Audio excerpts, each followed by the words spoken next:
this video, we're going to talk about the different options we have to configure our Juniper device and some of the CLI modes, what happens when we log in with a root user and with a non-root user. So let's begin. To configure a Juniper device, we have basically two options. We have a few more, but let's focus on the basic two. We have two options, which are the CLI, which is a command line, and we have the JWeb, which is a web interface that Juniper provides, where we can see statistics and monitor and configure our device. We have a separate video for the JWeb, so if you want to see more about that, we'll have a specific video for that. So let's focus a little bit on the CLI. Before we focus on the CLI, we're going to see what happens when we log in. When we log in, if we take out of the box a Juniper device, it comes with a root user, a default user, without any password. So when we log in with that user, with a root user, instead of going into the CLI of the Juniper OS, we're going to the Unix shell. So when we do it with a normal user, we go directly into the Junos device. So the root shell, it's meant to do like administrative type tasks on the Unix device. And if we want to move into the Junos normal shell, we can actually do it using the command CLI. So let's see that now in the shell. I have a router here that comes directly out of the box, so it has no configuration. The only configuration it has is I log into and put a root password and create a normal user, so we can see it later on what happens, the difference between going in with a root user and going in with the actual normal Junos user. So let's see it. So we go in with a root user. So as soon as we log in, it tells us the OS, what version of Junos we're using. It's telling us here that we're using Junos 10.1R1.8. So now we log as root, and we can see we have this prompt here, which is indicating that we are in a Unix shell. So we can run Unix commands. So for example, if I do df, which is a command to see the space on the file system, we can actually see the Unix file system on this device, which is and we can do pretty much other commands. This command, which tells the kernel version. So, and it's basically a shell, a Unix. It works just like a Unix shell. We can do any Unix command that we may do on a normal Unix server, and it's typically used for things like troubleshooting, or when we're having issues with the Junos, and for example we want to restart a process, but we can't do it from the Junos, so we do it from the actual Unix shell, and it's typically done with the help or by request of the JTAC, which is the Juniper Technical Assistance Center, who is it's the entity that we open cases with typically when we have bugs or issues that we can't resolve locally.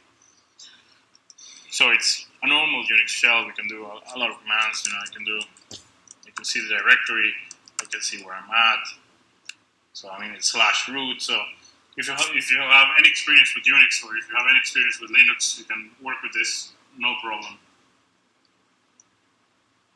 So if with the root user we want to actually move into the normal Juniper shell, we can do it with the CLI command. And when we do it, we see that the prompt changes, and our commands changes, and our command changes. So we can actually see that we are inside the Junos over now. We can see it here, that the prompt has changed.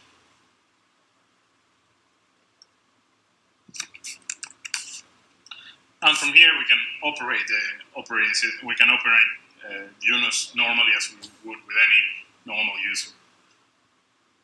So let's now log with a normal user. So we have logged out as root, and let's log as, I created a user called lab, so let's log with it.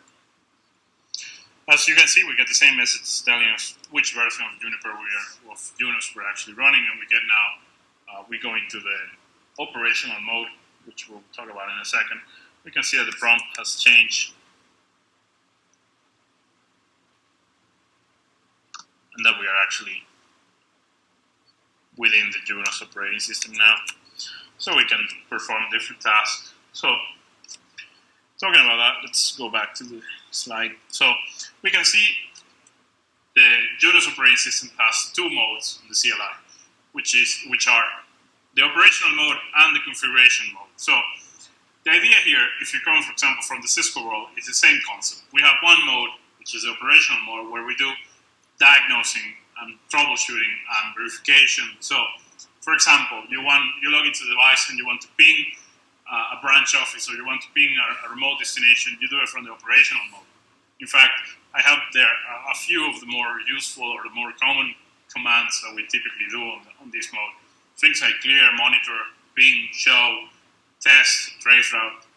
There are a few more, but those are the more common ones. So, for example, if you log into the device and you want to check the status of the interfaces, you don't need to go into the configuration mode because you are not actually doing a configuration. You're just verifying something, or you want to ping the branch office, like I said before. You want to trace to the branch office because you have reports of something not working properly. So you don't need to go into the configuration mode. But for example, if you wanted to change the IP address of an interface, you would have to go into the configuration mode. There's only one thing that you can change from the operational mode, and that's the date and CLI options. All else is done from the configuration mode.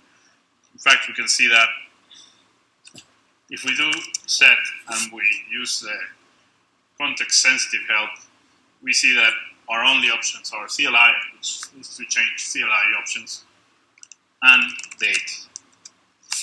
With date, we have the option of using an NTP server or actually putting the date by hand.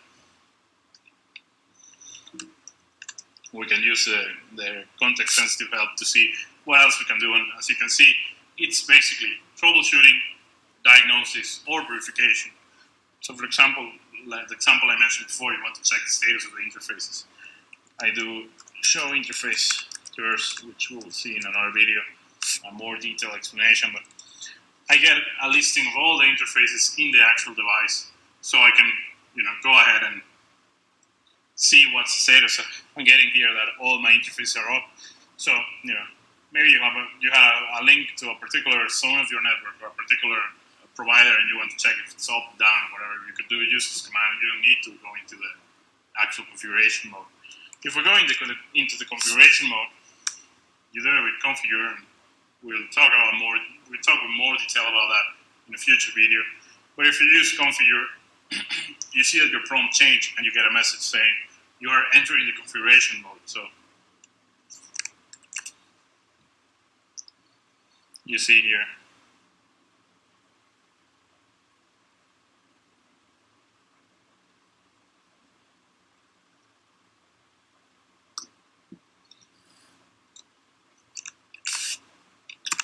So we exit from here. It's telling us again, you're exiting from configuration mode. That means you're back in the operational mode.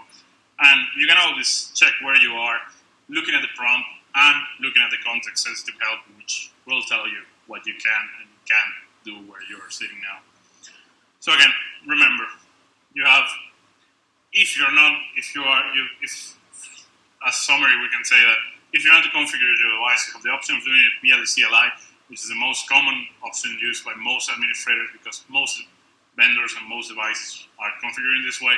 Or you have the option of using JWeb, which is a web GUI for the device. Remember, if you log in as root into the device, you will go into a Unix shell, and if you want to jump from there to the actual CLI, use the CLI command.